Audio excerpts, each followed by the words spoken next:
This video is brought to you by our new show, The Daily Briefing. That's the show where we go through the 5 most important news stories each day, giving you a rundown of everything you need to know around the world in a matter of minutes. Watch on the separate TLDR Daily YouTube channel or listen by searching in your favourite podcast app. It's safe to say that tensions globally are high at the moment. With the war in Ukraine continuing to rumble on, countries around the world have been re-evaluating their diplomatic, military and security ties. In fact, the likes of Finland and Sweden are now actively considering joining NATO, while Germany has hailed a new era in defence spending. One security alliance which is incredibly important but hasn't hit the headlines is the Quad. Formerly known as the Quadrilateral Security Dialogue, and comprising of the US, India, Japan and Australia, the Quad is portrayed by some, especially in China, as a mini Asian NATO. Which begs the question, well, is it? To properly understand the Quad in its current form, we need to go back to its inception. For decades now, the security of Asia and its allies has rested upon bilateral alliances, typically including the US as the larger partner. But as China's economic, political and military might has grown, bilateral relations just don't really cut it anymore. So, following the 2004 tsunami, which devastated parts of Indonesia, India, Sri Lanka and Thailand, the US, under President Bush, established a regional core group with India, Japan and Australia to help coordinate relief efforts. That regional core group, though, set the ball rolling for deeper cooperation. Just 3 years later, in 2007, Shinzo Abe, the then Japanese Prime Minister, proposed an arc of freedom and prosperity between members. A proposal which was dropped in favour of a new title, the Democratic Security Diamond. And despite the coolness of both of those names, the group was eventually rebranded the Quadrilateral Security Dialogue, or Quad, which isn't a bad name either. The Quad saw Japan, India, Australia and the US meet up to discuss security-related issues and conduct a single joint Navy exercise. But the Quad didn't end up lasting that long, with Australia and India very quickly dropping out after immense Chinese opposition. As the Times highlighted, back then the benefits of quadrilateral unity seemed to be outweighed by the dangers of infuriating and alienating such a powerful neighbour and valuable trading partner as China. But evidently that's no longer the case, because 13 years after disbanding, the Quad was resurrected, and properly this time. Meetings resumed under the Trump administration, with senior officials meeting in Manila in November 2017, before a major military exercise, including aircraft carriers, submarines, destroyers and special forces, which took place in November 2020. And then, a few months later, in March 2021, the Quad held its first official summit. So, with the Quad back, seemingly once and for all, why are people describing this grouping as a mini or Asian NATO? Well, because it's clear there are some real similarities. The NATO alliance was ultimately established during the Cold War to protect Europe from their most pressing and proximate enemy, the Soviet Union.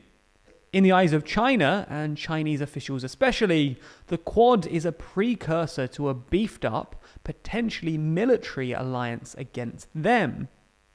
While relations with China are not yet at the level of the Soviet Union during the Cold War, things certainly aren't rosy between China and the Quad's members.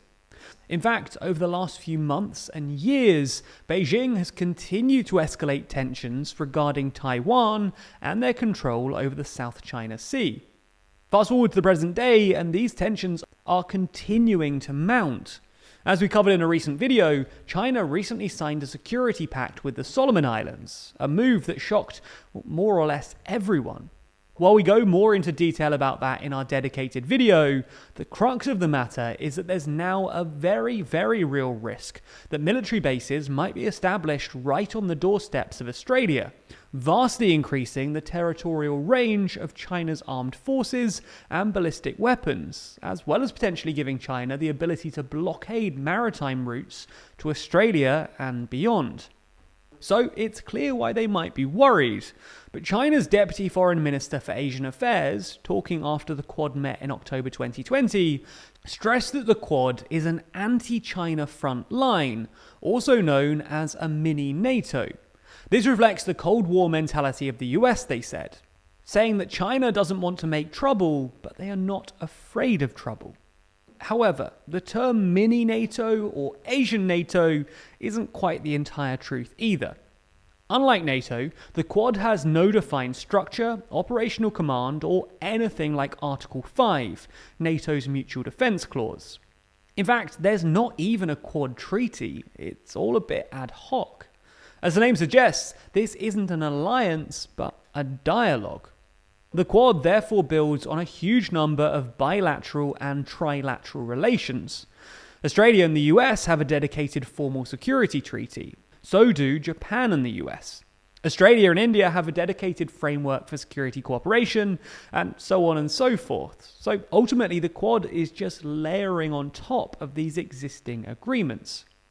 Beyond mere structure, though, there is a question about the actual relationship of the Quad members to China. The likes of Japan, Australia, and India are relatively reliant on China when it comes to trade. China is Japan's biggest importer, with $133 billion of Japanese goods entering the Chinese market in 2020 alone. China is also Australia's largest export market, by an astronomical margin. 40.7% of all Australian export, comprising of $102 billion, went to China, while Australia's second biggest export market is a little over a quarter of that. This huge economic dependency on China and Chinese consumers ultimately means that the security alliance has had to be watered down. Building up a true Asian NATO with mutual defence clauses would, whether rightly or not, be seen by China as a direct affront to their security, and an affront that would warrant economic sanctions. Yet, as we've seen with the conflict in Ukraine, sometimes economics isn't everything. Ultimately, if there's a political will, there will be a political way. Anyway, if you want to be updated on this story as it plays out and the ongoing tensions in the region, then you should check out the Daily Briefing. That's our new daily show where we explain 5 news stories every single day. We pick out the big stories, the ones you ought to know about, but we also choose some smaller ones that you might otherwise miss. So if you want to be better informed about the world around you and news from all over the globe, then you really ought to subscribe. And it's only a few minutes each day, so what do you have to lose? We post a video version every weekday over on the TLDR Daily channel, so you can subscribe over there. Or you can listen along to the podcast by searching for the TLDR Daily Briefing in your favourite podcast app.